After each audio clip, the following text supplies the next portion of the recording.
Oi, pessoal, muito boa noite. Estamos aqui na live do Psicologia Explica. Vou colocar o tema aqui para vocês hoje. E já deixar fixo aqui, nós vamos falar sobre TOC, o famoso transtorno obsessivo compulsivo. Colocando aqui para vocês, aguardando a Fátima entrar para a gente iniciar. Enquanto isso, eu vou convidando o pessoal aqui para entrar, para assistir a gente.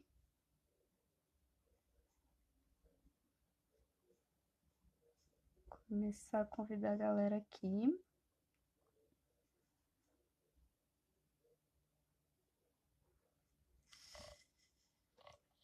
E aí, como vão vocês?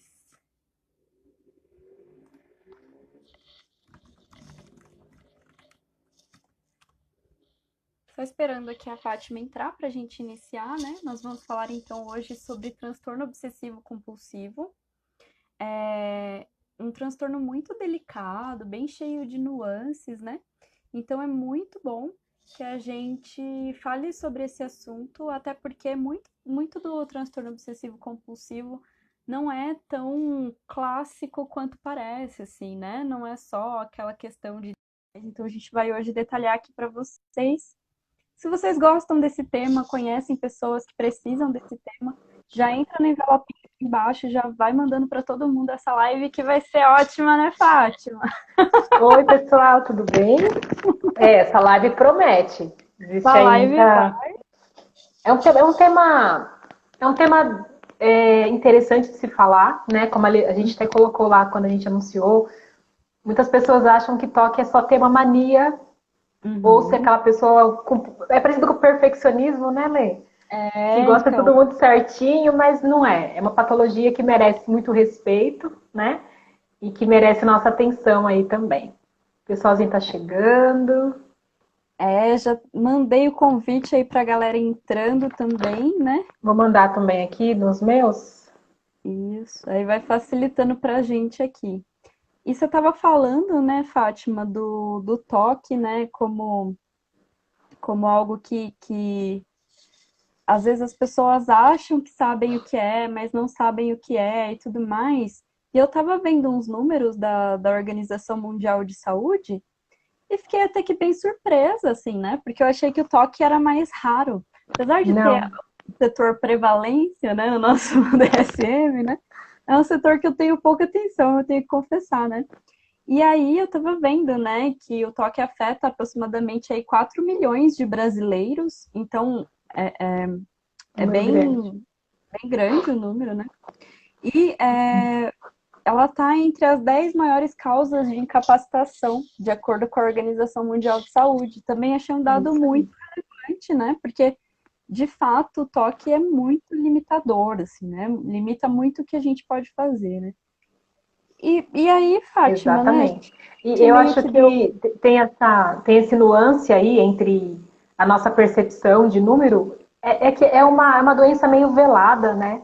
Poucas Uhum, pessoas falam. Então, normalmente as pessoas falam assim, eu tenho depressão, eu sou ansiosa, uhum, eu tenho, sei lá, a gente acaba falando um pouco mais de algumas patologias. Agora, o toque, ele causa um pouco de incômodo e vergonha, né? Como assim? Eu não consigo uhum, controlar meus pensamentos, né?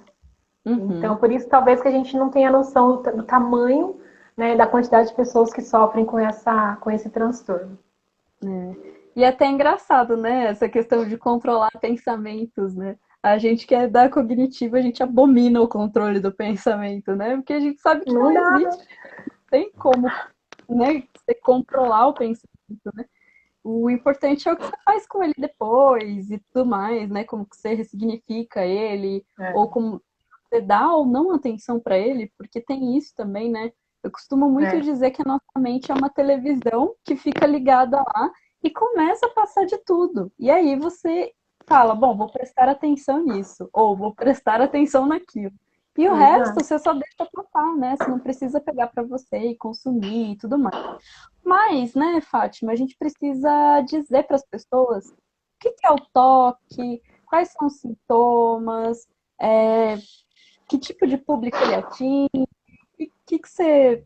tem aí para dizer pra gente isso? Vamos lá, então. A Letícia deixa mais difícil para mim, a Letícia, toda vez. As Ó, a minhas Drica, perguntas, né?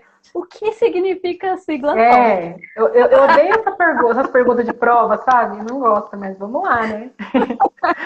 A Drica Venâncio está colocando assim, que a filha dela começou com toque aos 5 anos de idade. Vou pegar Olha. esse gancho, né? Muitas Uhum. vezes, assim, a prevalência do toque, em que tem o diagnóstico, são em pessoas adultas, mas Uhum. acontece bastante também em crianças e adolescentes, né? A prevalência é muito heterogênea, porque tem tanto homens quanto mulheres. E o que é o toque, né? O que é esse transtorno? O nome dele já diz, né? Então, ele é uma obsessão acompanhada de uma compulsão. Então, normalmente, ele é caracterizado por pensamentos repetitivos, são pensamentos que traz muita angústia, traz medo. E esse pensamento, ele só consegue ser aliviado quando a pessoa tem a compulsão, né? Que a gente vai explicar mais para frente melhor o que é. O problema é que essa obsessão, esse pensamento, esse transtorno, ele traz para a pessoa muito sofrimento e normalmente a pessoa perde a maior parte do seu tempo realizando aquela tarefa. Então, transtorno compulsivo, obsessivo compulsivo, nada mais é do que um pensamento que faz com que você crie um ritual e você perde muito tempo realizando aquela atividade. E com isso traz sofrimento, né? Traz aí perda social, às vezes a pessoa não consegue manter um trabalho, não consegue manter um relacionamento. Ela geralmente ela sente muita angústia, porque ela percebe que tem um exagero. Quando a gente fala nessa questão do pensamento, sabe quando você acorda com aquela música na cabeça? E que você quer se livrar dela, você sacode a cabeça, Nem você gosta pensa da em outra música. coisa, odeia, sempre aquela música que você odeia, né? A música vira um chiclete. É tipo isso. Então, é um pensamento, uma dúvida, um questionamento recorrente que a pessoa vai tendo. Aquilo vai trazendo muita ansiedade. Tanto que o toque, ele tá junto ali, né, no eixo, quando a gente estuda ansiedade, né? Porque ele gera muita ansiedade. Então, o toque, ele é um transtorno, né, que a gente precisa aí ter um pouco de cuidado e que muitas vezes é banalizado, por a pessoa achar que apenas ela tem uma mania, ou que é a forma que ela faz, ela é muito organizada, ou ela é perfeccionista, e nem sempre é isso. Então, um modo simples para a gente entender, o toque é isso. E é Respondi certo, engraçado, Letícia? né? Maravilhosa! E é engraçado, né, Fátima? Porque a gente tem a visão muito clássica do toque, né? Então, quando a gente fala de Sim. toque, tanto em filmes, né, que a gente assiste e tudo mais, a gente tem aquela visão estereotipada da pessoa que tem aquela preocupação, né, com a limpeza e com o perfeito. E aí parece que é só a base disso, né? Então, se a pessoa E não lava a é. mão muitas vezes, ela tem toque, né? Mas não é, né? Então, existem outras formas de manifestação do toque, existem aí três formas de manifestação, né? No mínimo, né? Que são subdivididas em alguns grupos, né? Então, a gente tem o grupo da responsabilidade e da estimação de danos. Então, o que que é esse Uhum. grupo? O indivíduo que tem toque e ele tem os pensamentos invasores, né, intrusivos ali, relacionados à responsabilidade e à estimação de danos. Então, por exemplo, frases do tipo: nossa, olha, eu não posso deixar o bebê dormindo no quarto sozinho, porque eu não sei se ele está respirando, né? E aí você não dorme. Você simplesmente planta ali do lado do bebê, né? E não passa a noite inteira acordado, por exemplo. Só que isso vai se agravando e tudo mais, né? Deu um exemplo muito clássico, né? Que isso acontece bastante. Ou então algo do tipo, perdi a paciência com meu filho hoje, isso significa que eu seria capaz de agredi-lo, de machucá-lo, de matá-lo. Né? E aquele pensamento fica, ai meu Deus, nossa, eu seria capaz de matar meu filho, meu Deus, será que eu mataria meu filho? Nossa senhora, pelo amor de Deus, não posso ter vontade de matar meu filho, né? E quanto mais essa pessoa tenta combater esse pensamento ou tenta justificar, mais ele fica aparente ali, né? Tem o do perfeccionismo e da certeza, que é muito, muito difícil perceber. Esse é o mais difícil perceber, né? Até a Drica colocou, né? Só percebi o toque da minha filha quando ela teve crise de choro no mercado por eu ter colocado um produto no carrinho errado. É, É bem isso, né? é o E aí, Sheldon, né? Daquela série, né? Tem que sempre Sheldon, sentar no mesmo lugar, sempre tem que. adoro essa série, muito maravilhosa. Também. E aí, né, tem esse do perfeccionismo e da certeza, que é o que mais é recorrente para mim no consultório, na minha vivência, e é o mais difícil de pegar, porque a pessoa não vai ter um ritual. O ritual dela vai ser todinho mental, né? Então a Sim, obsessão dela vai ser assim: nossa, eu preciso ter certeza que eu tranquei a porta, por exemplo. Nem sempre ela vai conferir a porta, ela se levanta e vai conferir a porta, mas às vezes ela fica revivendo mentalmente. Não, mas aí eu saí da cozinha, peguei, sei lá, um refrigerante, tranquei a porta e sentei no sofá, depois eu vim dormir. Aí ela começa de novo. Não, não, eu saí da cozinha, peguei o refrigerante, e ela vai repetindo isso para ela ter certeza, né? Então, é muito difícil de pegar esse, por exemplo, é interno, né? porque ele é interno, né? E aí surge aquela pessoa insegura, muito perfeccionista, e aí a gente fica, tá, mas cadê a compulsão, né? Porque a obsessão, ela fica clara, mas onde está a compulsão? E aí também a gente vai ver que nem sempre precisa da compulsão, né? A gente consegue Sim. diagnosticar toque só com a obsessão também. Mas esse do perfeccionismo é muito comum e sempre a gente se surpreende, assim, né? É sempre uma pessoa assim, mais introvertida, mais quietinha, e quando a gente descobre, é uma libertação para a pessoa, né, que passa a tratar o que é certo, né? Senão ela é dada como Exato. uma pessoa que tem uma ansiedade generalizada. Quando, E o quando a gente terceiro, fala da. Desculpa, pode falar. As duas. imagina, Aqui, ó. falar.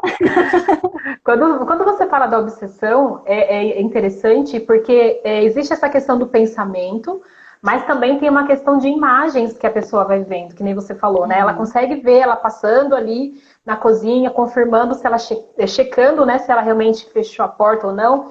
Ou essa mãe que ela começa a imaginar como ela vai matar o filho, como ela pode é, fazer. Então essa pessoa ela fica tão receosa que às vezes ela fica com medo de pegar uma faca. Então, às uhum, vezes tem pessoas que falam assim, não, a faca tem que estar sempre virada para dentro, nunca pode ficar virada para fora, porque eu posso machucar alguém com essa faca. Então, são uhum, pensamentos, imagens, às vezes vem vozes, né? Então, tem uma paciente que eu já atendi, às vezes ela falava assim, Paty, eu tô com medo, porque eu tô ouvindo vozes, e se eu não, e uhum, se eu não correspondo, não faço aquilo que a voz está me pedindo, algo de ruim pode acontecer comigo, com a minha família. E uhum, é tão interessante que ela me fala assim, e o dia que eu não cumpri, aconteceu. Meu filho bateu o é, carro. Então, assim, nossa, ela faz toda uma ligação. Então, são pensamentos, são visões. Você imagina realmente, você ouve, você sente, né? É um sentimento de que alguma coisa ruim vai acontecer se você não levantar, ir lá e checar. Então, assim, existe muito sofrimento, né? É como a uhum, Letícia falou, e tudo isso muitas vezes é interno. Ela fica ali uhum, matutando, né? Pensando, é, pensando, pensando, e isso traz muito sofrimento, só que é difícil para a gente perceber. O paciente, às vezes, ele busca porque ele está muito ansioso, mas não porque ele está tendo esses pensamentos recorrentes. E são pensamentos que ele não consegue controlar. Como eu dei o exemplo da uhum, música, né? Parece que não sai da cabeça. Imagina uma criança pequena vendo a mãe fazendo algo errado. Ela chora, é o desespero, né? Não, tem um uhum, padrão, cada coisa tem que ser num carrinho. Como que você coloca num carrinho errado? uhum, É muito sofrimento envolvido e para a pessoa é muito lógico, para a pessoa é muito. É, não sei, é muito claro, tem que ser feito assim. Se você não faz, você pode dar regra. Né? Então é. é bem interessante. E aí a gente tem, então, né, o pilar da responsabilidade, que é essa aí da, né, do nosso, deixa eu cuidar, senão a faca vai cortar as pessoas e tudo mais. Nós temos o do perfeccionismo, certeza, e nós temos da importância, né, da importância que a gente dá para as coisas e o controle dos pensamentos. Então, o que acontece? Geralmente, esse pilar, ele vai surgir junto com o outro. Porque a pessoa começa a sentir o perfeccionismo, por exemplo, né? Essa necessidade de fazer certo, de ter certeza e tal, tal, tal. E aí ela começa assim, nossa, mas por que eu tenho que ter tanta certeza? Né? E aí ela, nossa, por que eu tô pensando isso? E ela quer ter certeza do porquê que ela quer ter certeza, né? E aí a gente começa com esse jogo de tentar controlar os pensamentos, né? E dentro da terapia cognitiva, a gente sempre diz, né? quando você vai controlar um pensamento, a pior coisa que você pode fazer, que é a mesma coisa que tentar segurar areia na mão, né? Vai escorrendo pelos dedos, não tem como, né? Então, essas pessoas elas vão caindo nesse esse erro, digamos assim, né? De que elas têm que silenciar esses pensamentos e não, de repente, conviver com eles até eles perderem força, né? E quanto mais elas se esforçam para silenciar, mais intensos eles ficam, não tem jeito, né, Fátima? É, E tem a parada do insight também, né? Às vezes a pessoa percebe, às vezes não, né? Não, Fátima? sim, sim. Porque vira uma rotina, né? É algo normal. Por exemplo, quem tem a compulsão, a obsessão com organização. Para ela padronizar algo, então colocar tudo da mesma cor, mesmo tamanho, sincronia, mamamã, é algo que é para facilitar a vida dela. Então ela não tem Mais esse fácil de... insight. Não, eu já sou totalmente contrário, mas assim, eu não acho coisa organizada, né? Então, mas entende que para ela é normal? É algo que, não, eu faço isso aqui porque facilita a minha vida. Então, até alguém colocou, né? Fica meio romantizada essa questão. Sou Uhum. perfeccionista, então é algo positivo. Eu tenho toque com essas coisas. A gente até fala às vezes, né? As pessoas que são Uhum. muito organizadas falam assim, eu tenho toque, tem que estar tudo muito arrumado. A questão da limpeza, ainda mais no Brasil, que a nossa cultura valoriza muito essa questão de ter que limpar do teto ao chão, né? O Uhum. tempo todo. Então, na casa limpa, eu tenho toque, tem que estar tudo muito limpinho, as minhas coisas. Como se fosse algo positivo. É claro, se for algo. A gente tá dizendo pra deixar a casa suja, gente, pelo amor de Deus, né? Não é isso, para não lavar a mão, não é tempo de quarentena, não, a gente está incentivando isso. Só que assim, é algo exagerado, é algo que a pessoa chega a perder, por exemplo, lavando a mão metade do dia, que machuca a mão de tanto que ela vai lavar, que faz com que a pessoa cheque tanto ou que fique nessa paranoia de pensar tanto, que traz sofrimento, traz angústia. Então a gente fala de algo um pouco mais acentuado. Outra obsessão que eu acho interessante, Lê, se você chegou a ver, da parte sexual, né? Uhum. Onde a pessoa ela tem muitos pensamentos, né? Relacionados com a sexualidade, então, tipo assim, nossa, que mulher gostosa, nossa, aquele cara, imagina como seria com ele na cama. Só que esse pensamento, ele fica ali, matutando também. Não é um pensamento que vai e volta, como acontece às vezes. Mas não, é um pensamento que fica ali o dia inteiro, te traz muita angústia, porque ao mesmo tempo vem a culpa. Nossa, eu não Uhum. posso pensar isso. Meu Deus, é uma pessoa que eu conheço, é uma pessoa próxima. E aí começa a trazer aquela angústia. Não quero pensar nisso, não quero pensar nisso. E o pensamento fica recorrente. E Uhum. geralmente a pessoa ela tem que ter algum comportamento, que aí a gente chama de compulsão, né? Algum Uhum. comportamento para aliviar. Às vezes é começar a rezar. Então a oração, às vezes, é uma forma de anular aquele pensamento que ela julga negativo. Uhum. Enfim, então, assim, são alguns detalhes, né? Alguns tipos de toque que a gente às vezes nem faz ideia de que exista, né? O mais Uhum. comum é esse que ele está falando, né? Da organização, de checagem. Tem gente que vai no carro e volta para casa para checar a porta quantas vezes, né? 10, É, 20, 15 vezes para ter certeza? tem a galera também que faz muitos exames médicos, né? Então, na verdade, os pensamentos obsessivos, assim, né? Eles são intrusivos e geralmente eles são aversivos. Então, geralmente, a pessoa não. Ela pensar alguma coisa do tipo assim: nossa, e se eu fizesse sexo com a minha filha? Né? É sempre uma coisa extremamente aversiva, Bizarro. desconecta, nada a ver. E a pessoa fica tipo, não, não quero pensar isso, né? Que coisa horrível. E aí ela começa a se perguntar, nossa, eu seria capaz? E aí, Fátima, eu tava vendo um negócio muito legal, né? Que geralmente os conteúdos que a gente tem de pensamentos obsessivos são esses que você falou, né? Agressão, o sexual, o religioso, ou de superstição, né? É, É, o de saúde, higiene. higiene. E olha que legal, né? Eu tava vendo um vídeo de um psiquiatra, eu achei muito interessante ele explicando, né? Porque eu gosto dessa parte, né? Você traz essas partes. Que ele tava explicando que, assim, a gente sente, né, algumas emoções lá no nosso tálamo, e o tálamo, ele vai pensando umas coisas muito descaradas, muito desproporcional, muito nada a ver. E emocionalmente pensando, assim, ele vai funcionando e tal. E aí, do tálamo, a gente joga essa informação pro nosso córtex, que é a parte que a gente racionaliza, né? E aí a gente joga para outro lado. Então, ou a gente guarda na caixinha do vou pensar mesmo sobre isso, ou a gente guarda na caixinha do inconsciente, né? Então a gente vai fazendo esse movimento o dia inteiro. O pessoal que tem o transtorno obsessivo compulsivo, o que que se percebe? Você percebe que na hora que o pensamento vai para o córtex frontal, ele não é filtrado. É como se ele não tivesse ido.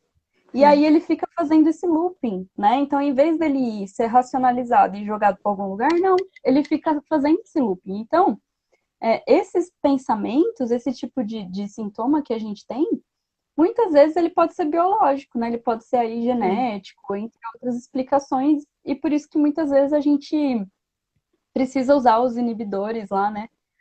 De serotonina para reduzir, né, essa atividade mental. E eu achei muito interessante, porque sempre que a gente fala de pensamento, parece que é uma coisa que é vontade nossa, né? Tipo assim, é só não pensar. E não é. Muitas vezes seu cérebro tá lá, uhul! As divertidamente estão lá dançando, e você tá se lascando pra controlar, né? Não tem como, né? Então também fica aí a dica, né? Os pensamentos obsessivos, eles podem muito bem vir de uma condição física mental É. sua, né? De você não conseguir controlar mesmo. A psicanálise, ela vai até falando essa questão de controle de pensamento, né? A gente sabe que existe a parte neurológica, mas a psicanálise também, ela fala muito de todos os sentimentos que foram reprimidos. Às vezes a compulsão, né, a obsessão, ela tem a ver com sentimentos, pensamentos que já foram reprimidos anteriormente e que traz o sofrimento ali para o indivíduo e que ele começa a representar através do transtorno, através do toque. Então, às vezes, o que a gente percebe na clínica? Pacientes que têm essa questão da limpeza, né? Vou me limpar. Então, eu tenho medo de encostar na Letícia, porque pode ter germes, eu posso ficar doente. Então, esse pensamento obsessivo, do medo de contaminação, às vezes vem de uma origem, até de um período infantil, aonde ela se sentiu suja por um pensamento, né, por um sentimento, que naquele momento a criança ou a pessoa já adulta, ela não tinha maturidade para lidar com aquele sentimento aversivo, com aquele pensamento. O que ele fez? Ele reprime ali no inconsciente. O inconsciente é um local, pelo menos para nós da psicanálise, que ele fica quietinho, mas tem hora que ele quer vir à tona, né? Porque são coisas mal resolvidas, né? Ele é meio chatinho, aquela vez que bate na porta, sabe, 10h30 da noite. Quer causar. Quer causar. Então ele quer voltar ao inconsciente porque ele quer terminar o assunto que ele começou. Só que a gente bloqueia, né? A gente fala aí do recalque, né? A gente bloqueia a repressão, a gente bloqueia esse pensamento, esse sentimento. Só que o sentimento, como assim como o pensamento, é algo que não dá para controlar. Então a gente manifesta de uma forma mais aceitável. Então eu tento me purificar o tempo todo, porque na verdade eu me sinto impuro. Então, durante o processo, essa questão que a Letícia falou de precisa controlar o pensamento. Não dá. Às vezes você vai precisar entender o porquê você. Da onde está vindo, da onde está se originando esse sentimento, esse pensamento de estar sujo, ou então, por que eu tenho que conferir? Por que existe essa insegurança o tempo todo, né? Em que momento você se sentir inseguro e que continua aí prevalecendo, continua caminhando com você, mesmo hoje você sendo um adulto bem-sucedido com a sua vida, com a sua história. Então, o toque, ele precisa ser avaliado de uma forma bem ampla, né? Então, precisa de uma avaliação neurológica, muitas vezes, precisa da medicação, que a Letícia já comentou, da terapia. E também sair dessa ilusão de que é só controlar pensamento. Se fosse fácil, qualquer pessoa conseguiria, né? Não é somente essa questão. Porque ele traz angústia, né? Uma paciente, como eu falei, que eu... Na verdade, eu conversei com ela, não foi um atendimento, mas a gente conversando, e ela falou assim, Fátima, mas... E o dela era bem estranho, ela tinha que... Toda a comida que ela fazia, ela tinha que jogar um pouquinho fora. Toda a comida que ela fazia, ela tinha que jogar um pouquinho fora. Por quê? Senão algo de ruim vai acontecer. Olha só as coisas que são. E assim, o pensamento vinha, né? E ela não entendia o que estava acontecendo. Por que ela sentia aquela obrigação de fazer? né? Aí a Drica colocou um pouquinho antes aí, eu achava bonitinho, minha filha organizada. Mas não é algo que parte do indivíduo, na verdade ele sente uma obrigação. Eu preciso deixar tudo arrumado, senão eu não fico em paz, senão eu não fico tranquilo. E isso é muito triste, né? Então a gente precisa entender que o toque, ele é uma doença que ele requer um trabalho, às vezes não, na maioria das vezes, multidisciplinar. É. Aí a Drica Uma... colocou, né? Já passei por isso, tomar 4 banhos por dia. Me sentia suja, eu achava que estava cheirando ruim. Tá vendo? Tem também muito fator Tem vários genético, né? tipos. Muito. A gente tem essa questão de estrutura, de funcionamento, né, que eu expliquei. Tem a parte genética, de fato, e tem a parte ambiental também, né? Então, por exemplo, tá? Pelo amor de Deus, Drica, não estou te culpando, né? Mas filha da Drica vê a Drica fazendo isso, ela vai falar assim, eu preciso tomar banho também, né? Porque a gente aprende por modelagem de comportamento. Às vezes ela nem sabe, ela nem se sente suja, mas como a mãe dela faz, ela vai lá e reproduz, né? Que é assim a forma como a gente aprende. Então, é bem isso, né, Fátima, eu acho, porque assim, tem os pensamentos obsessivos, tem as compulsões e tem também essas evitações, né? Então, eu não vou segurar na fechadura do banheiro na hora que eu sair. Eu pego um lencinho, né? E daí eu jogo o lenço lá fora, né? Então tem essa questão de esquiva também, né? De Tem. evitação. Tinha um amigo meu que ele estava sofrendo do transtorno obsessivo compulsivo e ele fazia exames de HIV toda vez, toda vez. Ele ia uma vez por mês ele fazia o exame, porque ele encasquetou que ele tinha HIV e ele ficava fazendo, né? E aí por mais que explicasse para ele e os médicos já falavam para ele de novo você aqui, né? Ele não conseguia sair dessa condição, né? Até que daí ele começou um tratamento, tomou a medicação certinha, porque ele estava num toque bem severo mesmo, né? E aí ele conseguiu se reestabelecer. E eu acho que isso é importante, porque essas pessoas, elas têm noção de que a compulsão delas não faz sentido, né? E além da vergonha, né, que gera, né, como a sua cliente falou, né? Nossa, por que eu jogo comida fora, né? Além dessa incongruência, né? Porque parece que o lado esquerdo do seu cérebro manda você fazer uma coisa e o direito fala, quê? Né? É. É, todo esse sofrimento de se sentir deslocado, de não conseguir passar por certos tipos de situação. Existem clássicos, né, do cinema sobre toque, assim, que a gente assiste, começa a dar uma agonia, né? E aí você imagina a pessoa que vive isso, né? É realmente uma psicologia muito intensa, muito forte, gera bastante sofrimento, limita muito as pessoas, né? Então eu acho que a gente precisa trazer isso, porque principalmente quando a gente fala de pessoas organizadas, de pessoas perfeccionistas. Como você já falou, né, Fátima? A gente romantiza, a gente acha legal, a gente acha bonito, mas até que ponto essas pessoas estão não em sofrimento, né? E aí também me faz pensar o quanto o tratamento é difícil, porque muitas vezes, né, o tratamento para quem tem transtorno obsessivo compulsivo é ele lidar com esse pensamento obsessivo sem o comportamento compulsivo, né? Então, assim, é extremamente aversivo para ele começar a pensar nessa desensibilização e tal, né? A gente estava até conversando antes, galera, sobre os tratamentos, né? Porque eu e a Fátima somos de abordagens diferentes. E eu achei até muito legal a forma como a psicanálise trabalha, né? Porque a terapia cognitiva, ela vai para uma parte mais comportamental, né? Então ela vai falar assim, ó, o seu pensamento, a gente vai aprender a meio que reduzir a atenção que a gente dá para ele, a gente não vai tentar impedir ele acontecer nem nada, a gente vai deixar ele rolando, você só para de dar atenção para ele, né? E junto com isso a gente vai desensibilizando. Então, ó, você vai pôr o dedo no chão, você vai perceber que sua mão não ficou suja. Então, pode pôr o dedo no chão, né? Não tem problema nenhum.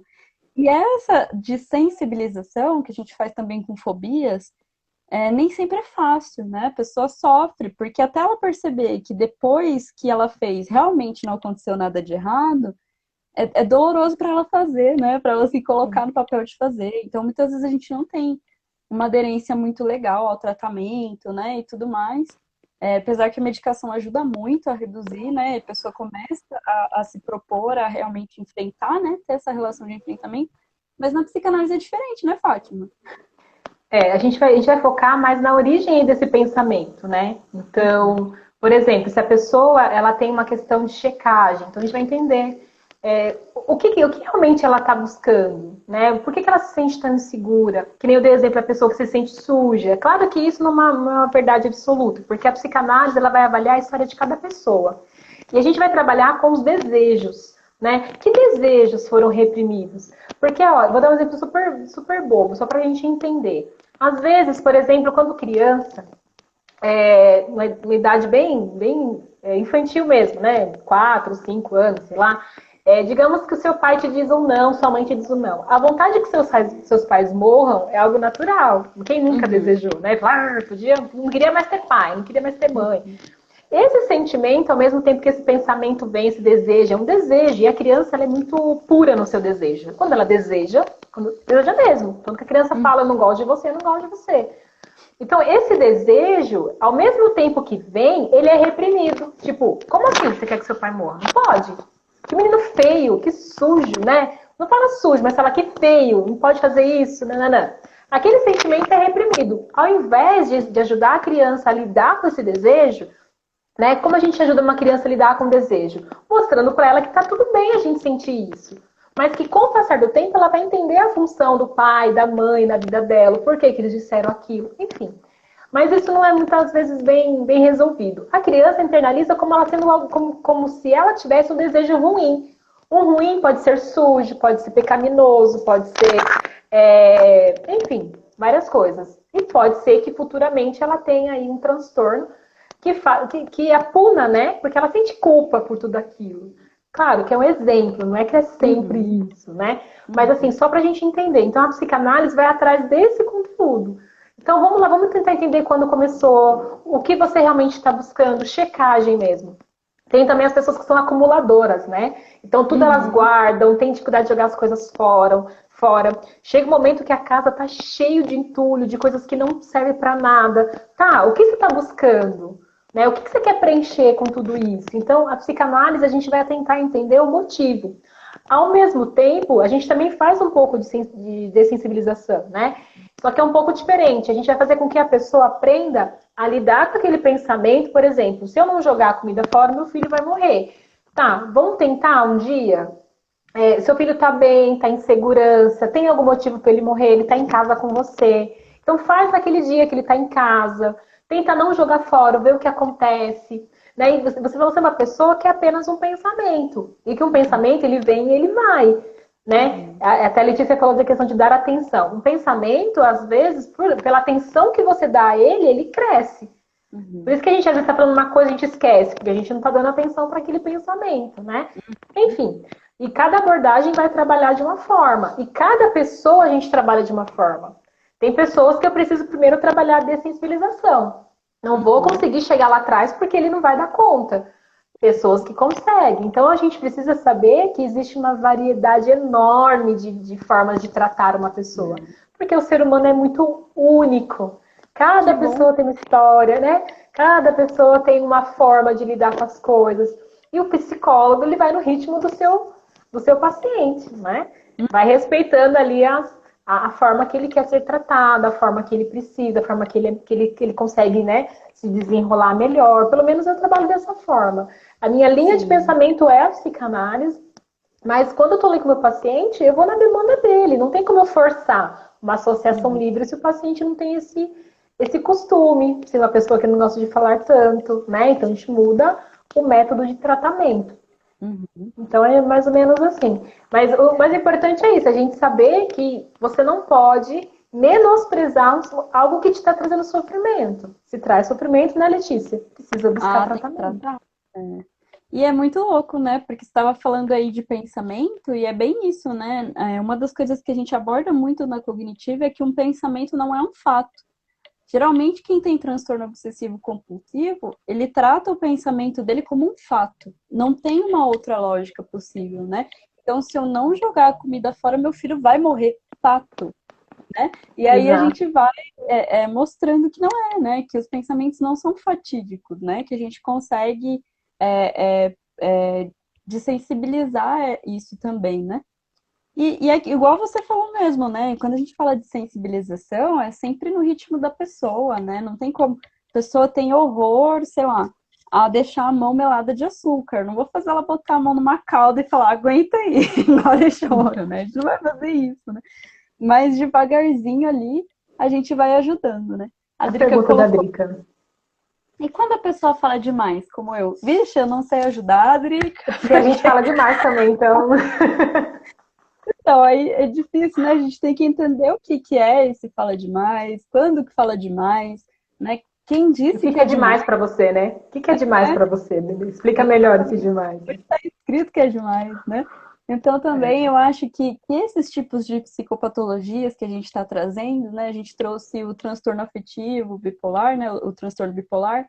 Agora a gente está é. trazendo o transtorno obsessivo compulsivo. São transtornos muito complexos, gente, muito complexos, assim, né? A gente traz algumas informações, a gente traz as principais características, mas muitas vezes, ó, eu conheço uma pessoa que ela tinha dislexia, vê bem, dislexia, e aí de tanto na escola, né, falarem para ela que ela não ia conseguir, que ela não ia aprender, nananã, ela, ela começou a ter um transtorno obsessivo compulsivo.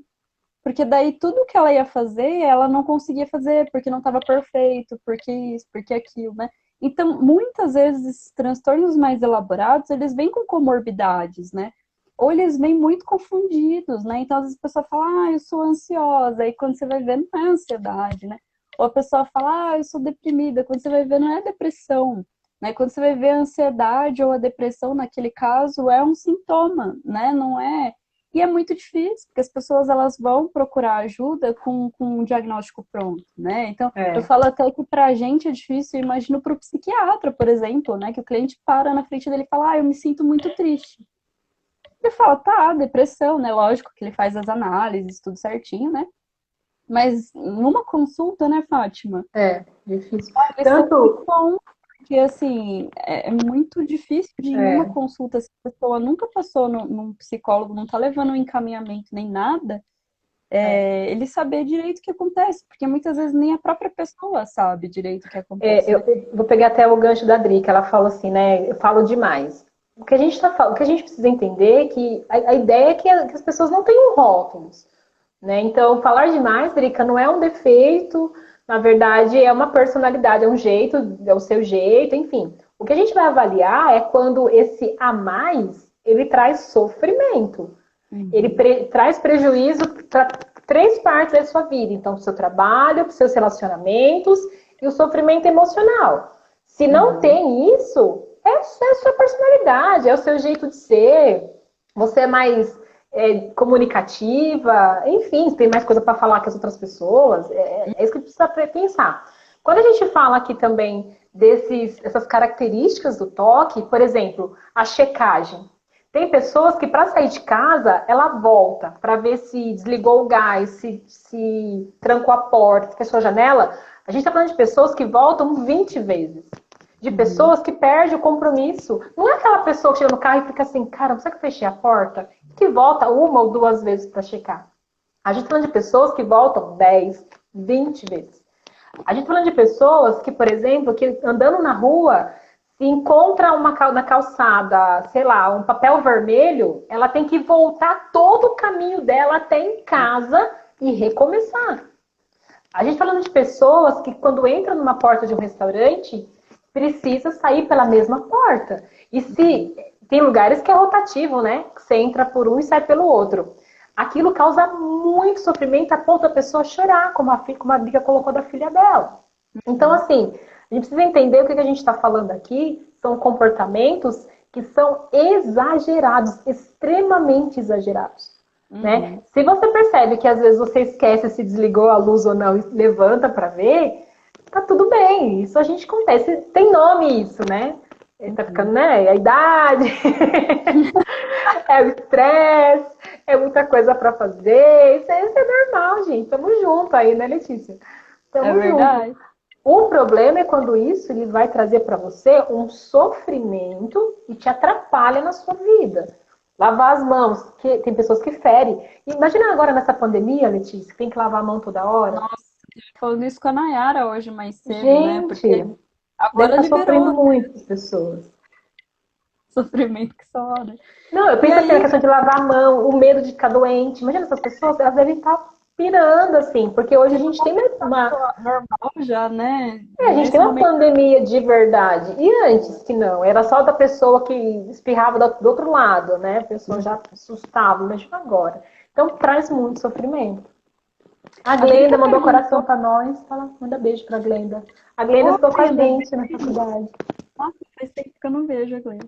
É. A Drica perguntou aqui, né? A depressão, ela tem cura ou tem somente melhoras? Então, aí vai depender, né? Eu acho que depende muito, muito, muito. Primeiro que a depressão, ela tem um tratamento, então a tendência é chegar no momento de remissão de sintoma, né? De uma cura, propriamente dita. Mas a depressão, ela tem comportamentos muito diferentes, né? Então, tem depressões que são cíclicas, tem depressões que são biológicas, tem Sim. depressões que não são muito bem resolvidas e aí depois elas voltam, né? Então, não tem como a gente dizer se existe uma cura ou não, ou qual o tempo que demora para curar e tudo mais, né? Geralmente, o tratamento medicamentoso, ele vai de 6 meses para frente, que é o tempo que o seu organismo acostuma com a medicação e começa a sentir uma estabilidade ali e tudo mais, né? Porém, Exato. tem como, gente, como a Fátima falou, cada pessoa é de um jeito, né? Então, assim, tem pessoas que tiveram aquele episódio, né, que a gente chama de episódio depressivo, passou por isso e nunca mais. E tem gente que tem remissão de sintomas, né? Tem como chama? Distimia, Fátima? A distimia. A É, distimia é aquela que dura, tem mais de 10 anos, né? A pessoa, digamos que já até se acostuma com aquela, como fala? Com aquela personalidade, digamos assim, né? que Vira viram, personalidade. é o transtorno depressivo persistente, né? Se eu não me engano. Persistente. Eu falei o nome E, técnico, não e sei tem o se. ciclotímico, que é aquele que é ciclos, né? Que a pessoa fica um tempo bem, um tempo depressivo, um tempo bem, um tempo depressivo. E é um dos mais difíceis de tratar. A gente tem que falar sobre depressão aqui, eu acho, Lê. Trazer o tema depressão, né? É, tem. Porque essa ciclotímica é interessante, que é difícil de tratar. Porque a pessoa ela acha que ela fica 3 meses tristes, por exemplo, e ela fica bem. Então, geralmente, ela não busca tratamento, ela não dá continuidade. Ela busca enquanto está triste, quando melhora, porque é algo de ciclos, né? Hum, Quando melhora, ela sai do tratamento, que é o momento certo dela tratar, seria aquele momento que ela tá bem, porque no meu caso, a gente conseguiria ir mais profundo, entender de onde veio, nananã, né? Conseguiria trabalhar mais profundamente com esse paciente, mas aí ele perna, porque não tá sentindo sintoma nenhum, e faz interrupção de medicação, né? Isso faz também é muito interrupção de importante, medicação. gente. Não interrompam medicação psiquiátrica sem autorização do médico de vocês, porque é muito danoso interromper um tratamento assim, Sim, né? sim. Nossa, dá um ruim nos divertidamente. Adoro esse filme. No sistema, ela não pode, gente, né? Então, são remédios de uso contínuo, né? Falando sério agora. São remédios de uso contínuo. Então, quando a gente para, interrompe antes de um certo tempo, o seu organismo se desestabiliza, né? E É, aí, como a gente estava mesmo falando aqui sobre o toque de uma forma química, né? No cérebro mesmo, né? Estrutural, a gente vê quanto que a gente não tem controle sobre isso, né? Então, por favor, não façam isso, assim, não interrompam medicação, não tome também medicação sem que o médico instrua vocês a tomá-los, não toma sim. mais do que deveria. É esse tipo de Meu medicação, Deus, todas, né, Fátima? Mas esse tipo de todo. medicação, eu acho em especial, a gente tem que tomar muito cuidado, né? Tem que tomar um cuidado Dobrado aí. redobrado. Certo? É isso, Legal, né? gente. Acho que é isso. Gente, obrigada pela participação de vocês, pessoal participando bastante. Letícia, mais uma vez, beijo. Muito Obrigada. obrigada pela sua participação, pela sua ajuda. Tô adorando as nossas lives aí. Lembrando para vocês aí, sigam a gente no Instagram, No arroba síntese_dho tem bastante conteúdo no link da bio. A gente está com projetos aí de fazer algumas lives sobre saúde no trabalho e também sobre empoderamento feminino. Então fiquem atentos aí, sigam a gente, né? E vejam se serve para vocês. O Instagram da Fátima também é muito bom. Tô Obrigada. emagrecendo só de. Ó, essa semana Vou decorar todas essas dicas da Fátima. vem comigo que você vai longe. Essas semanas agora, eu tô falando bastante sobre transtornos alimentares, né? A gente precisa aprender um pouco, até porque muitas pessoas acabam tendo também transtornos alimentares sem saber. Então, eu soltei um vídeo, acho que foi sábado, domingo eu já me perco nas minhas datas aí, mas sobre anorexia, que é uma doença importante também. Fiz tratamento, mas é uma doença importante para a gente saber. Falei de compulsão alimentar e vou falar sobre bulimia aí também nos próximos dias. Então, acompanhe a página, @Fátima Batista. E também eu criei um canal no YouTube, que eu tô youtuber agora. Ai, que chique! Peço que vocês me sigam lá, também é Fátima Batista, tá bom? Tô focando mais na área mesmo do emagrecimento, pacientes que precisam fazer cirurgia bariátrica, precisam fazer avaliação para cirurgia bariátrica. Então, eu tô montando um material bem legal aí para vocês e temos novidades para os próximos meses, mas é segredo, já contando aos poucos. Ai, que sucesso, gente! Suspense. Galera, Empoderamento obrigada. feminino tem que ser Letícia, né, Letícia? Sua cara falar esse assunto. Lembrando Adoro. que nosso programa agora é quinzenal, né? Então, a cada 15 dias nós estamos aqui, né? Nessas segundas-feiras super agradáveis. Se vocês tiverem sugestões de temas, também pode sugerir para a gente inbox, a gente fica feliz. A gente também Fica assim. gosta de revisitar as nossas literaturas, né? É sempre muito prazeroso. Obrigada a todos, muito boa noite. Obrigada, Fátima. Muito Beijo, obrigada. Lê. Muito obrigada, pessoal. Glenda, Drica. Nós agradecemos também a presença de vocês. Eterna gratidão aí pela companhia nessa live. Gratidão, Beijo. galera.